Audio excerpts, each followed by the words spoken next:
No, because then I can't see. What? Yeah. I have the feeling. Okay. Come join us. It's time. Come sing a song with me. Come sing a song with me. Come sing a song with me, that I might know your mind. And I'll bring you hope when hope is hard to find. And I'll bring a song of love and a rose in the summertime. Come dream a dream with me. Come dream a dream with me. Come dream a dream with me, that I might know your mind.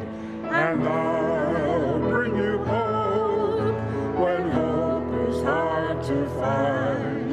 And I'll bring a song of love that grows in the summertime. Come walk in rain with me. Come walk in rain with me.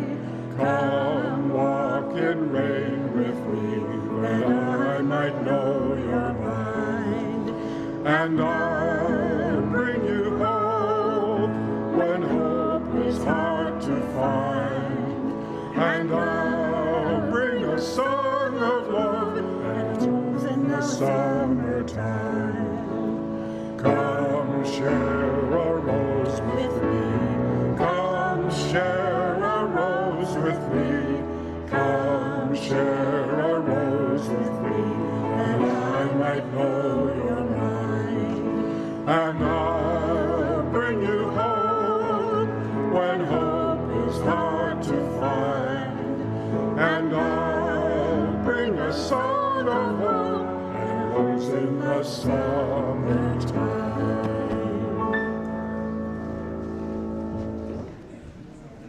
Good morning, and welcome to the Unitarian Universalist Church of Spokane. We're glad to have you with us. UUCS is a very welcoming congregation, and we appreciate your unique background, beliefs, or lifestyle. If you're one of our longtime members, or have been here a short time, or if this is your very first time, we're delighted to have you with us. Welcome to everyone. Please take a few moments to greet one another and be sure to say hi to someone you haven't met yet.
Thank you.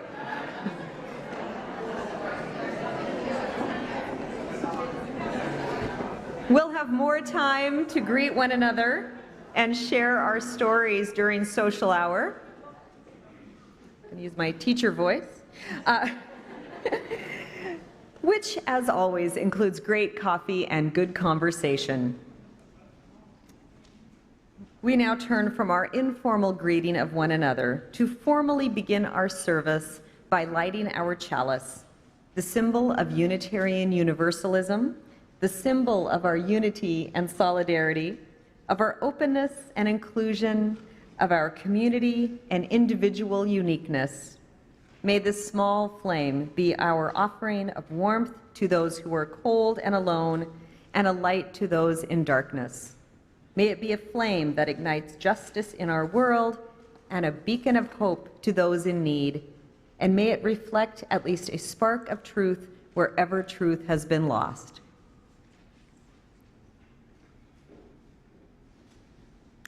The church is a body. May this body breathe and be together in the spirit of hope. May it feel held by comfort. Those who seek consolation, may they find it in the solace of this moment. The church is a body. It is as strong as all the men and women who have ever gathered within its walls. It is the power of all they dreamed and all that they have done. The church is a story. It is the story of lives that are interwoven, brought together in this place and at this time, for the simple purpose of caring for one another and helping one another along the arduous path from birth to death. The church is a vision. It is a vision of unity and diversity. It is a vision of reverence for all creation. It is a vision that beckons us beyond the concerns of our own skin.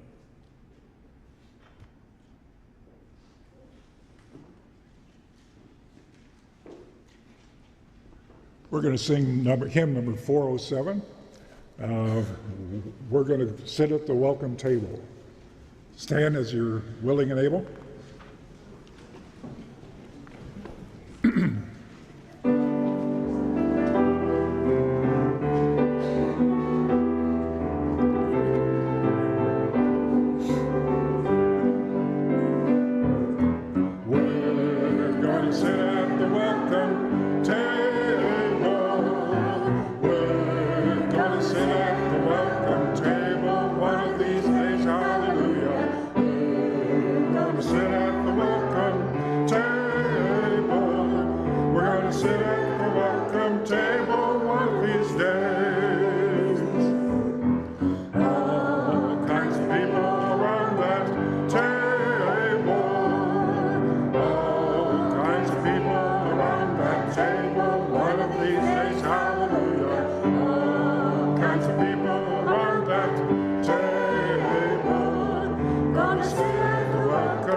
I'd like to welcome all of the children and young at heart among us.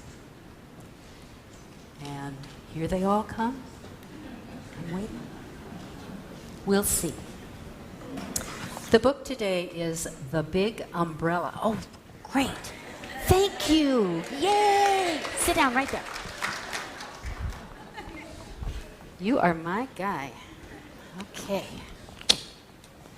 The Big Umbrella. There you are. Sweetheart, you gotta look this way. You're the one that's looking. Good. Okay. It's by Amy June Bates. By the front door, there is an umbrella.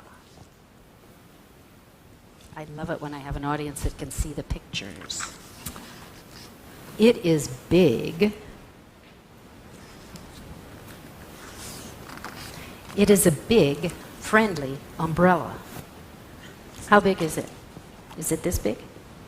No, it's gigantic. It's gigantic. gigantic. He's got it already. You're perfect down there. It likes to help. It likes to spread its arms wide.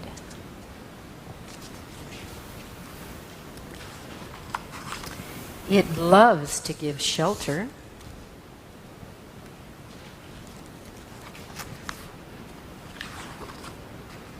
It loves to gather people in.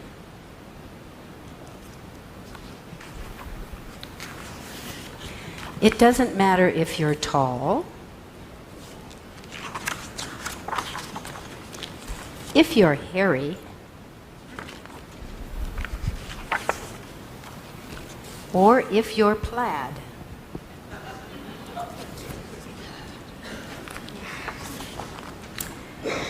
And it doesn't matter how many legs you've got.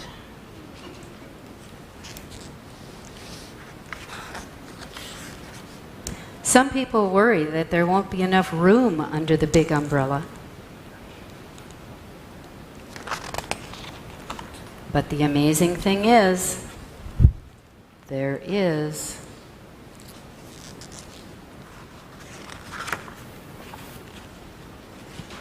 There always is. So you were right, it was gigantic. Shall we sing Our Child out?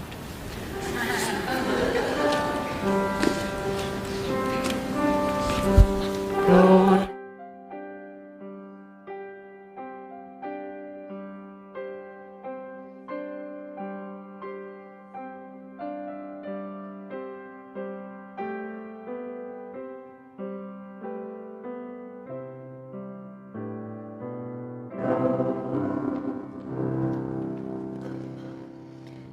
We now gratefully give and receive this morning's offering, which sustains this community and its mission to the larger world.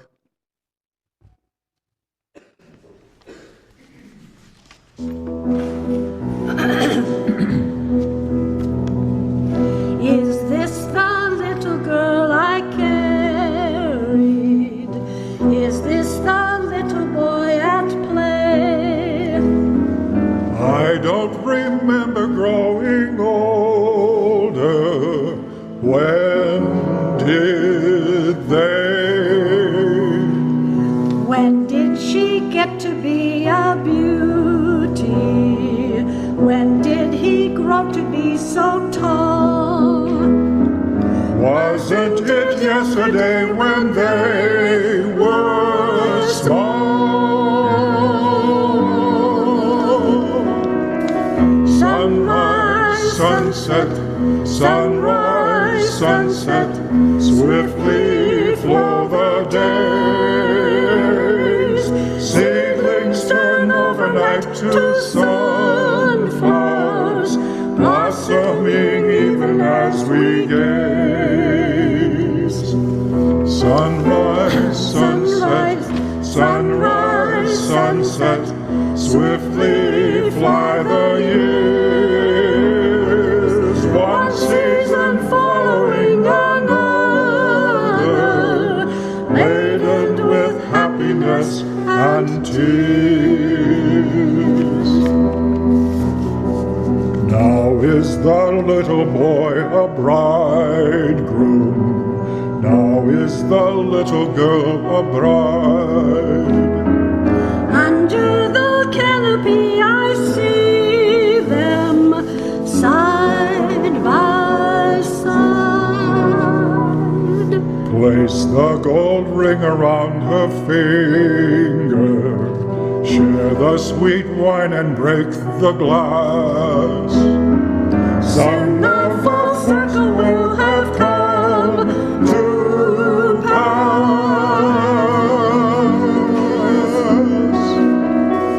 Sunrise, sunset, sunrise, sunset, swiftly flow the days. Seedlings turn overnight to sunflowers, blossoming even as we gaze. Sunrise, sunset, sunrise, sunset, swiftly fly the years.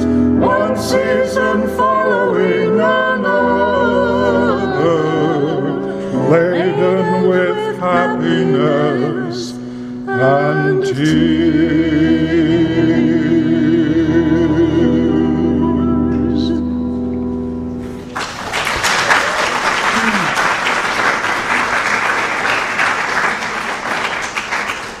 Thank you.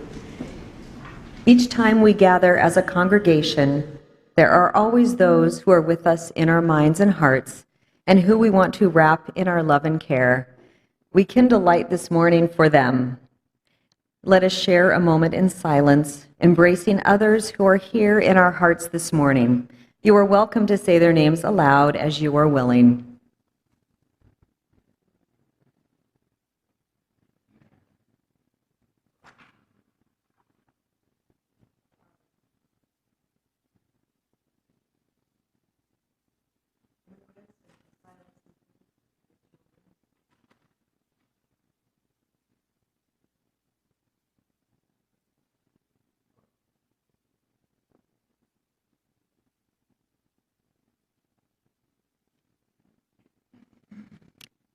Those named aloud and those remembered in the silence, and all those who are suffering elsewhere in our world this hour, we hold in our community of compassion.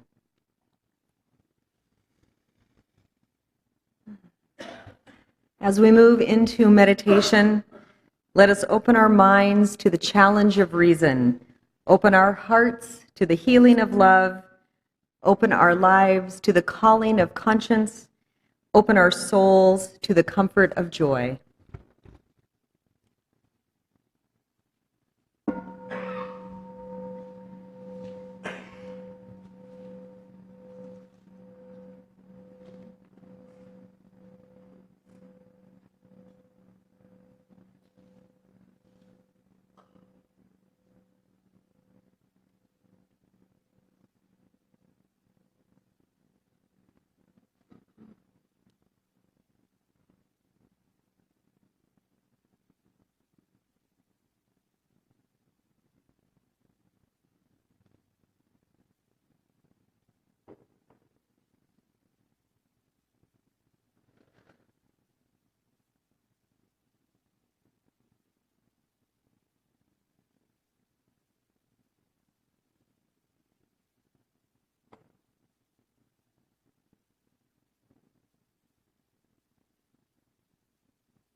The reading this morning will be a responsive reading. It's called We Need a Religion by Scott Alexander, and I'll be reading the parts in a regular font, and you'll be reading the lines in italics. In a world with so much hatred and violence,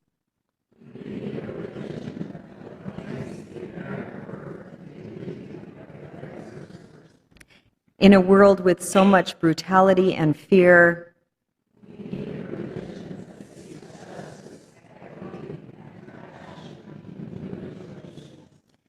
in a world with so many persons abused and neglected,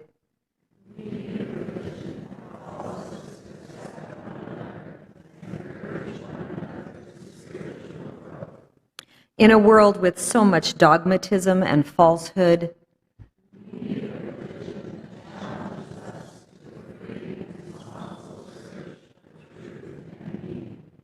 in a world with so much tyranny and oppression,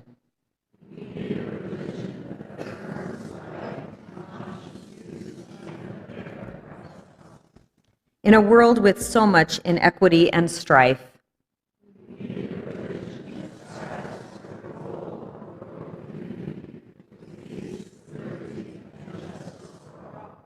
in a world with so much environmental degradation,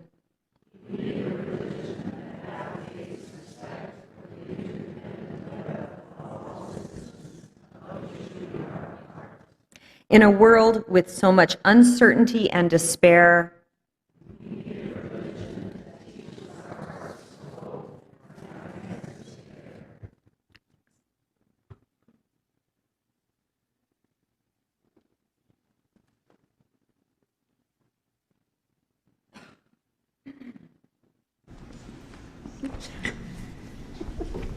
put on my Jewish hat. Diane and I both were in the cast of Fiddler on the Roof some 35 years ago at Civic. It's been a while. And Diane played the role of Fruma Sarah, who had been my wife before she died. And then she comes back in the play in a dream and played it very well as... Because I didn't want him marrying anybody else. Yes. And I played Laser Wolf the Butcher. And then I, through that, learned why my grandfather was always called Butch, and he was a butcher. And it took a while for me to learn that.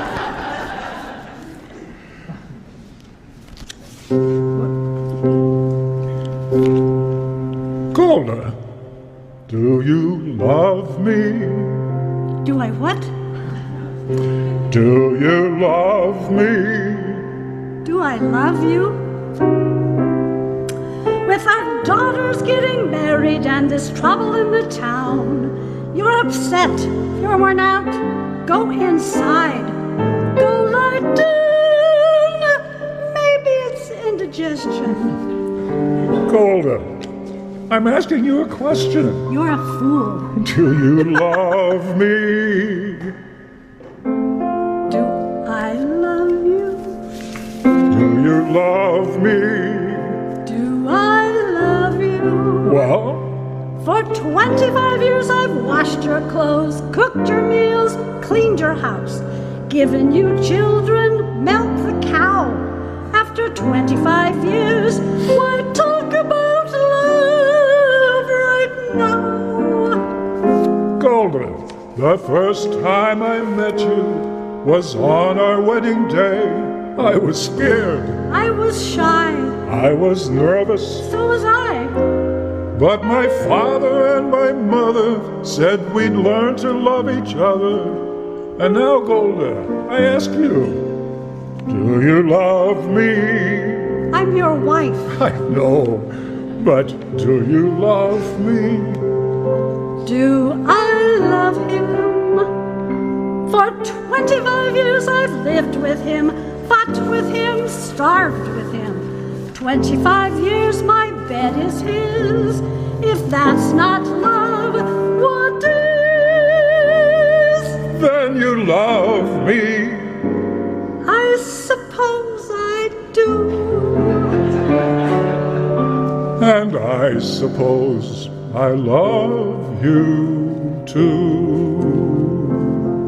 It doesn't change a thing, but even so, after 25 years, it's nice to know.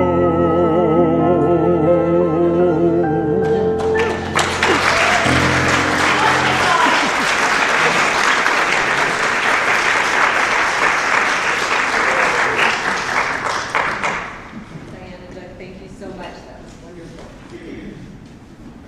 Our speakers today are all members of our church and are coming to tell you why they're a member and why they stay. And we have Mariah McKay, Karen Dorn Steele, and Pam Larrett.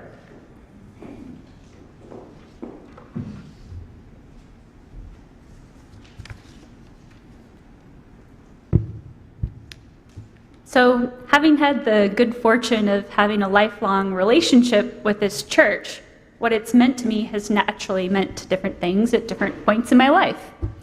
And for the Buddhists of you in the room, you might say the causes and conditions for me being here actually first ripened when my mother met my father in our congregation back over across town in the early 80s. And then after I came out of the womb, I got to meet you formally as an infant in our traditional child naming ceremony. As a young child, it meant cultivating a love for romantic, historic places, exploring all the nooks and crannies and closets in the Glover Mansion. I cherish to this day memories of going on the Easter egg hunt and looking for chestnuts under the tree that still stands there to this day. In elementary school, church brought additional opportunities to commune with nature in the form of collecting toads in a canoe at Camp Wooten and developing social skills through creative lesson plans in our RE classrooms. Middle school here provided me with access to positive, comprehensive sexuality education that set me up for a lifetime of rewarding and healthy intimate relationships. And like was discussed in the song earlier, I actually got to marry my husband, Jim Dawson, right here in this church a couple years back in 2015. In high school, this church was really important to me as an oasis of iconoclastic thinkers. I was validated, and believe me, I really needed it at the time, knowing that my conservative Christian suburban high school was not all there was in the world. And their judgments and biases I was forced to endure every day in the classroom wasn't something I needed to personally conform to. I read evolutionary psychology texts provided to me by the late Dan Treecraft, and grew up reading about Julian's climate activism in the newspaper. In college, this church went further and chipped in money towards my education. I went to Reed in Portland, which was founded by a Unitarian Universalist, and I, despite how busy I was, attended the occasional First Church service or UU club meeting as a respite from my grueling studies there. Returning to Spokane, the vibrant subculture of this church was proof to me that there was hope yet for my hometown. I decided to go against the grain at that time and actually decided to spend my early 20s here, way before it was the cool thing to do. I blogged, I biked, I started a women's social co-op, organized for community rights and campaigned for city council candidates, and founded Terrain with my friends while working 3 jobs to make ends meet. The convictions and beliefs I cultivated right here in this community helped me to unearth my ultimate calling as a community organizer after I worked in the legislature in the wake of the Great Recession, which we are still feeling the effects of today, in case you aren't painfully aware as I am. I briefly attended the Olympia UU Church and had a profound experience seeing myself in history for the first time while reading an oral account of the industrial workers of the world. Fast forward now to this point in my life as a fully fledged adult, but not quite yet a parent in this peculiar political moment we find ourselves in. This church has fully equipped me with the skills, the knowledge, the heart, and the sheer chutzpah, had to pronounce that correctly, to help build the first co-housing village in our region and start my own justice-seeking social benefit organization, the Spokane Independent Metro Business Alliance, or SIMBA for short. While I was engaged in grassroots organizing before the last election, and have certainly done my fair share of resisting since that sickening night, these days I find myself looking forward yet again. As thousands of new people are stepping up to political engagement, I'm pressing into what I see as being needed up ahead. UUs have always been leaders in the movements in which we participate. And in this church, it's kept me at the cutting edge of change work throughout my still young life. What we need now, and you've heard Todd say it in many different ways, is a bold yes agenda, a vision that we can concretely work towards as an alternative to where the status quo will otherwise lead us. I believe a new model for socially supported neighborhood life, such as co-housing, and alternative approaches to inclusive economic development at the local level will help heal our planet, develop our humanity, and ultimately allow us to win the fights that seem so overwhelming right now. Another way to look at all this is that this church anchored me in finding meaning relatively early in life. I have friends who spent years in law school or corporate jobs, and for those who that didn't work out, they're just now starting to discover and reevaluate what's most important to them. Since a central quest of Unitarian Universalism is this search for truth and meaning, I got a strong head start in that department in life. And now I can focus on building community in the form of co-housing and working for justice by organizing consumers and independent business owners to build a new kind of triple bottom line economy in our region. And so for those of you who don't know what that is, there's the 3 Ps of the triple bottom line. That's people, profit, and the planet. And traditional capitalism only looks at how do you make the profit. You know, people and planet be damned. Externalize those costs and pilfer them for profit however and wherever necessary. But a triple bottom line actually takes the other 2 Ps and makes them accounted for and central to the model of doing good while doing well. Many other members of our congregation are also involved in this creating co-housing adventure in Spokane. We meet here monthly for our business meetings and have held multiple community information sessions and even our design workshops in these halls. Just last Friday night, what I do on a Friday night is have a meeting from 5 to 9 here in the Friendship Hall.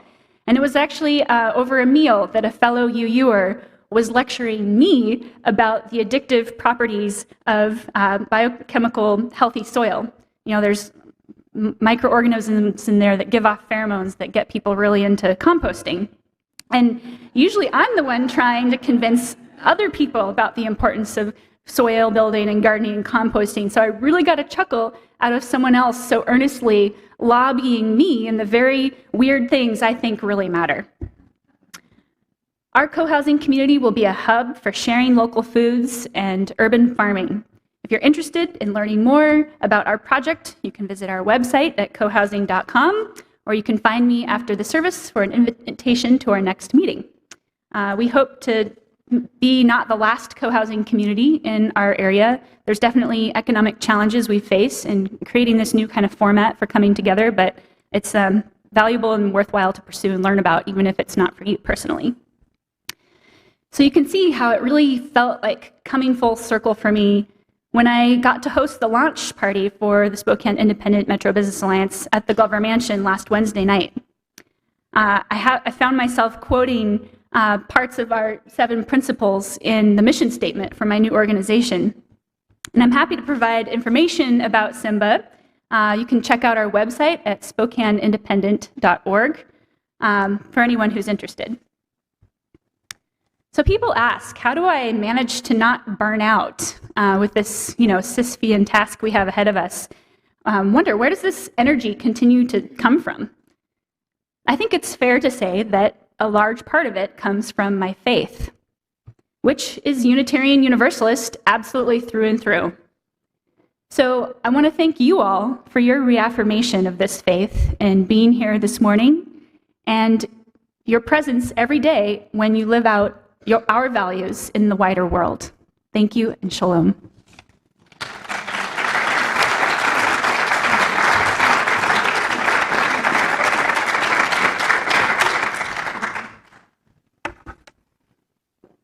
Good morning. I'm Dorn Steele. In these dark times, I often wonder whether the arc of our nation's history will continue to bend towards justice.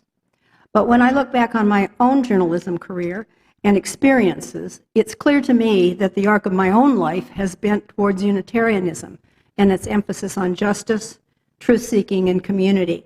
I found my spiritual home here. My family, especially my father, Ron Moxness, was a strong influence in my life. The first in his large Norwegian-American family to attend college, he was a young reporter at the Portland Oregonian when I was born.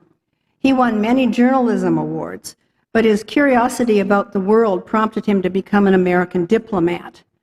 From age 9 until college, I lived in Paris, Brussels, Rabat, Morocco, and Bonn, then the capital of West Germany. I learned French, some Flemish and dialectical Arabic, and German as we moved from post to post in our nomadic Foreign Service life. I soon learned about cultural differences. As a 9-year-old, I attended a Belgian school where the children were given watered wine at lunch and a long nap afterwards. When my mother complained about this, and she asked the headmistress, saying children should drink milk, the headmistress replied, "Milk, madame, is for cats." And as a 14-year-old attending a French lycée in Morocco, my French friends and I all wore bikinis at the Rabat beach, while the Arab women next to us were covered head to toe in jalabas, the Moroccan word for burqas. So I learned to cover myself up in any other public place. As I grew into my teenage years, I weighed the good and the bad in my foreign homes, including the low status of women and the high poverty rate in Morocco. I was especially drawn to the international journalists who came to dinner at our villa in Rabat as they sought to interpret what was happening in North Africa, excuse me. My favorite was a female BBC journalist who smoked cigars and ventured on camels into the Atlas Mountains in search of stories. So emulating these intrepid reporters, I kept my own travel diaries and developed my skills as an observer. I've never believed in American exceptionalism because of these experiences, and I still consider myself a citizen of the world and a friend of immigrants, like most Unitarians. After my senior year at an American Army high school in Germany, I was lucky to receive a first-class liberal arts education at Stanford, where I majored in history, returned to Germany to study for 6 months, and took a pivotal course in Christian ethics. For the first time, I began to question the Sunday school lessons of my early Presbyterian faith. But one of Stanford's Presbyterian leaders, theology professor Robert McAfee Brown, was deeply involved in the civil rights movement and inspired me to social action. That was so different from the so-called prosperity gospel Presbyterian ministers who, according to our current president's biographers, influenced him to pursue wealth at all costs.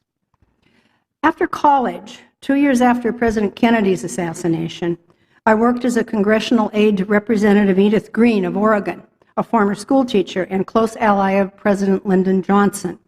It was the Great Society with Medicare and other progressive legislation in the works, and I had a front row seat. The Civil Rights Act had passed the year before I arrived, and I was assigned to interview Mississippi sharecroppers who had been flown up to Washington, D.C., who were still being terrorized when they tried to vote, despite protections written into the 1964 law. It was an eye-opener to me to learn that our country could be as repressive as some of the other countries where I'd lived. It would only get worse in the black year of 1968, when Robert Kennedy and Martin Luther King were killed and the Democratic Convention in Chicago imploded. Due to these events, I decided not to pursue a PhD in European history at Berkeley, where I'd entered graduate school, and instead left with a master's degree to witness our country's struggles as a journalist. After I moved to Spokane in 1968, I tried to keep my Presbyterian ties, but I was disillusioned by the conservative church here. I no longer believed in that Calvinist credo, the doctrine of the elect, which predestined some people to go directly to heaven, especially when my reporting revealed that one of the so-called elect church leaders at Manitou Presbyterian Church was a utility CEO who authorized bribes to state legislators. I was drawn to the UU Church in the early 1980s when I heard the Reverend Bill Hauff deliver his pivotal Silent Holocaust sermon on the human health damages inflicted by the nuclear arms race. Hauff, a PhD chemist, had recently founded the Hanford Education Action League at a time when the Reagan administration had restarted a plutonium plant at Hanford for a renewed arms race. As a reporter, I couldn't be an activist and join HEAL, but I worked on a parallel track through the 1980s to break the story of Hanford's secret contamination and its effect on civilians who contracted thyroid cancer and other illnesses from the releases. Only a few church leaders in our region, including Roman Catholic Bishop Raymond Hunthausen of Seattle and our own Bill Hauff, took on the nuclear establishment with such a clear warning. Bill and I traveled together in 1991 on a remarkable trip to interview Russian victims of the Soviet Union's nuclear weapons complex at Chelyabinsk in Siberia, a trip that never would have been allowed had Vladimir Putin been in power at that time. My husband Dick, who speaks fluent Russian, served as our translator. I learned that governments will lie to further their military goals, and they will suppress inconvenient information, including the secret exposure of civilians at nuclear weapon sites. I also learned that the only antidote to government secrecy and abuse, especially important in these times, is an active free press and an engaged citizenry. As I look back on my journalism career, I'm grateful to the Spokesman Review, the Stanford Knight Fellowship Program, and the MacArthur Foundation for supporting my work. It was often stressful. I was accused of being unpatriotic and having a hidden agenda by Hanford officials. My children and I got hate messages at home. UU church members, including many doctors in this congregation and many other members, were allies. Nationally, the UU church took a strong stance against the renewed arms race, as it had in other pivotal American battles, including the Civil Rights Movement and the courageous publication of the Pentagon Papers by our very own Beacon Press during the Vietnam War. In his book, Infinity in Your Hand, Bill Hauff wrote about the spiritual basis for social action. He quoted Martin Luther King, who said, "Any religion that professes to be concerned with the souls of people and is not concerned with the slums that damn them and the social conditions that cripple them is a dry-as-dust religion." Now that I'm retired, I'm still writing, but I'm also drawn to the organizing efforts of the Spokane Alliance, part of an international coalition founded by the famous activist Saul Alinsky. The 31 Spokane Alliance member groups here have fought for the common good, including better bus transportation, earned sick and safe leave for low-income workers, apprenticeships for underemployed youth in city projects, and more health care outreach to the rural poor through our new WSU Medical School. Our church is an active member of the Spokane Alliance, supporting its mission with money while leveraging our influence in the Spokane community. So ours is not a timid church, and our pledge to work for justice is not an empty slogan. We've combined faith and works in the struggle for a better society, including our social justice team's current work with immigrants under threat of deportation, which was featured in this week's Inlander. This is why I am a Unitarian, and it is why I support and love this dynamic church. Thank you.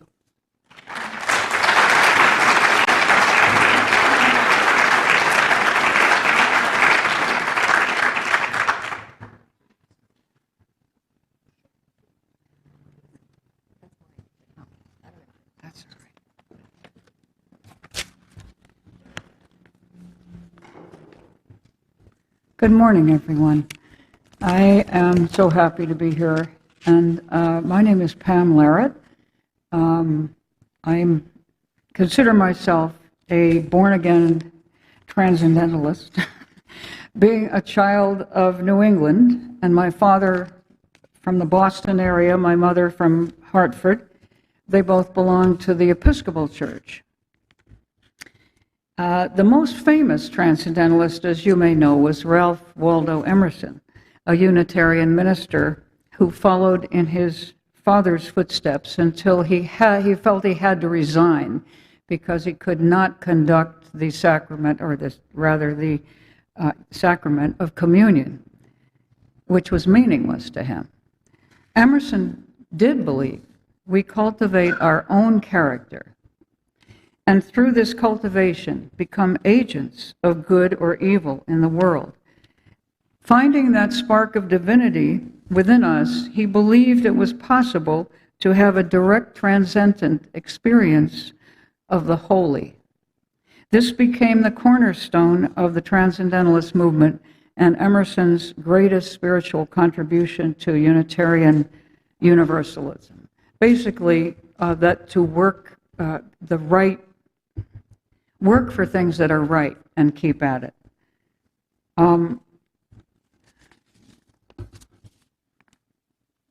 I will tell you two good reasons I left the Episcopal and Anglican Canadian version of Episcopal Church.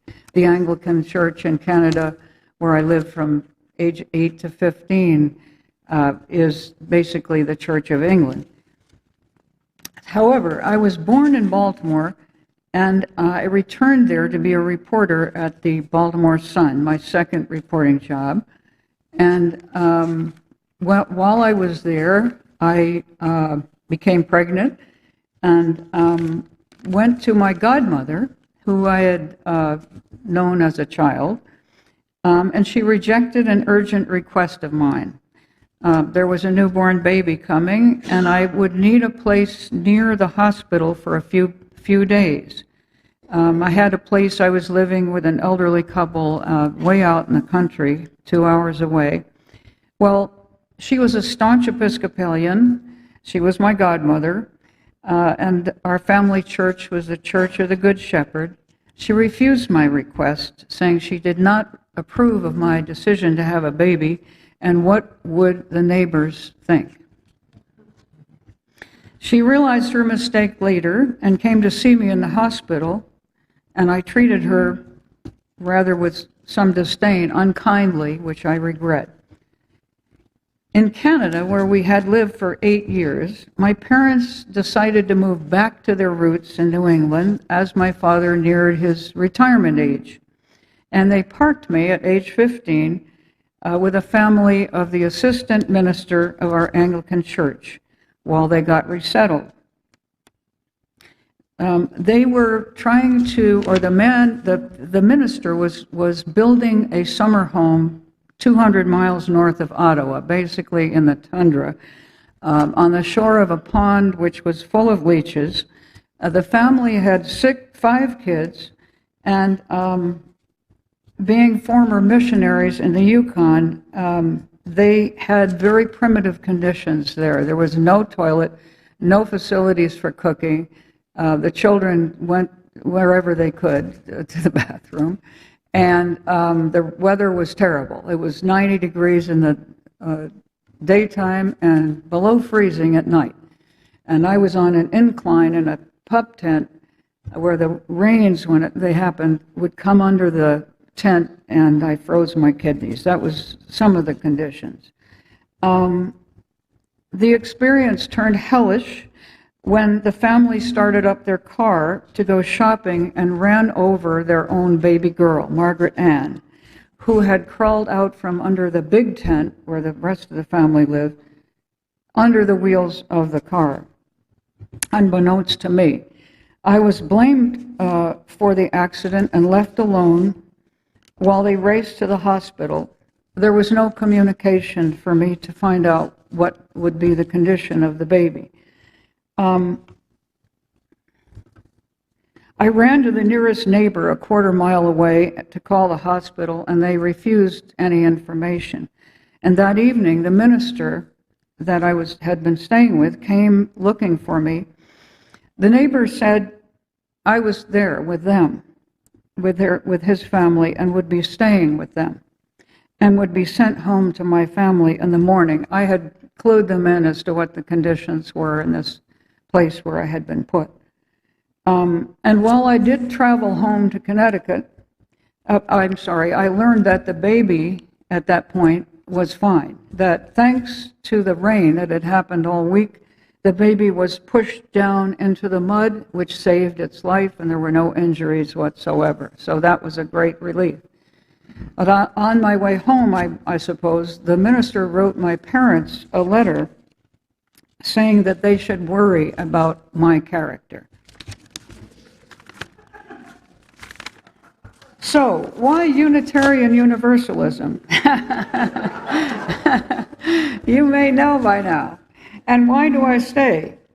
I think if I were Jewish, Black, Asian, Native, Latina, I would feel as accepted and cherished as I do being a white woman right here. If I were male, a child, gay, bisexual, trans, lesbian, queer, or other, same thing, loved, appreciated, and welcomed here.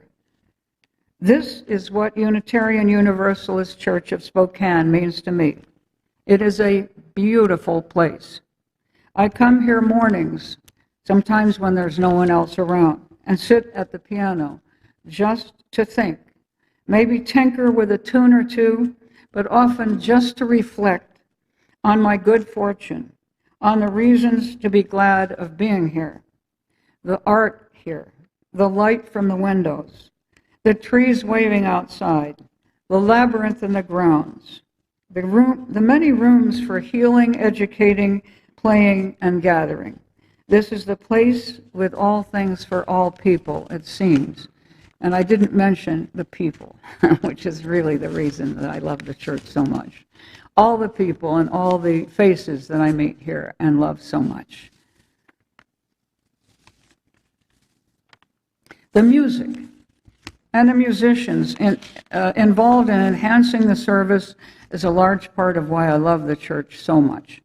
I've never made music anywhere but here. Well, maybe a few tunes, a couple of tunes, that's true, and that's it. And now I'm being supported by this church to make a CD of all of those efforts, and I am so glad to be doing it. I enjoy the way the service rolls out, the chance to say hi for a few minutes, seeing the children get a story, the candles of care, the quiet moments. All of these seem to connect us. Also the unity that includes remembering what's going on here and in the wider world, the Unitarian tradition. I came here this morning with a few quotes about the morning from two revered transcendentalists, Emerson and Henry David Thoreau. In their time, they were the thinkers most revered, although I have found that they needed a little editing from time to time. And in both cases, they evolved. I love what they say about the morning, said. Morning quotes from Thoreau are as follows. The morning, which is the most memorable season of the day, is the awakening hour. For an hour at least, part of us awakes which slumbers all the rest of the day and night. All memorable events, I should say, transpire in morning time and in a morning atmosphere. The Vedas, which are Hindu scriptures, say all intelligences awake with the morning. This one I particularly like from Thoreau, because he was quite a loner. I have a great deal of company in my house, especially in the morning when nobody calls. And thirdly, only that day to which we are awake. Only that day dawns to which we are awake. There is more day to dawn. The sun is but a morning star. This is from Emerson. When I first open my eyes upon the morning meadows and look out upon the beautiful world, I thank God I am alive. Men are conservatives when they are least vigorous, this is mankind, after dinner or before taking their rest, when they are sick or aged, in the morning or when their intellect or their conscience has been aroused, when they hear music or when they read poetry, they are radicals. That's why I'm here. Thank you so much.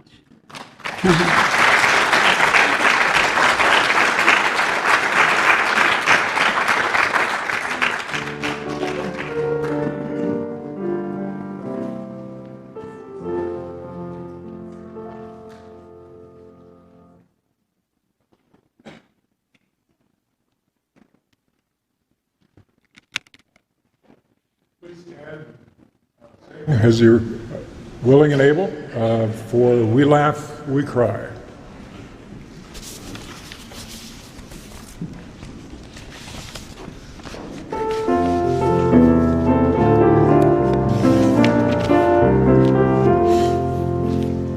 We laugh, we cry, we live, we die, we dance, we sing our song. We need to feel there's something here to which we can belong. We need to feel the freedom just to have some time alone. But most of all, we need close friends we can call our very own. And we believe in life and in the strength of love. And we have found the need to be together. We have our hearts to give. We have our thoughts to receive. And we believe that sharing is an answer. A child is born among us and we feel a special glow. We see time's endless journey as we watch the baby grow. We thrill to hear imagination freely run. dedicate our minds and hearts to the spirit of this child, and we believe in life and in the strength of love, and we have found our time to be together, and with the grace of age we share the wonder of truth, and we believe that growing is an answer. Our lives are full of wonder and our time is very brief. The death of one among us fills us all with pain and grief. But as we live, so shall we die, and when our lives are done, the memories we share with friends, they will linger on and on. and we believe in life And in the strength of love, and we have found a place to be together. We have the right to grow, we have the gift to believe that peace within our living is an answer. We seek elusive answers to the questions of this life. We seek to put an end to all the waste of human strife. We search for truth, equality, and blessed peace of mind. And then we come together here to make sense of what we find. And we believe in life and in the strength of love. And we have found our joy being together. And in our search for peace, maybe we'll finally see, even to question truly is an answer.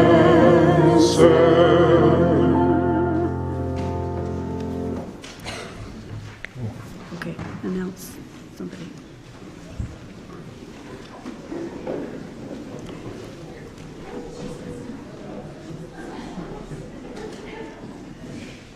If you are proud of this church, become its advocate. If you are concerned for its future, share its message. If its values resonate deep within you, give it a measure of your devotion. This church cannot survive without your faith, your confidence, your enthusiasm.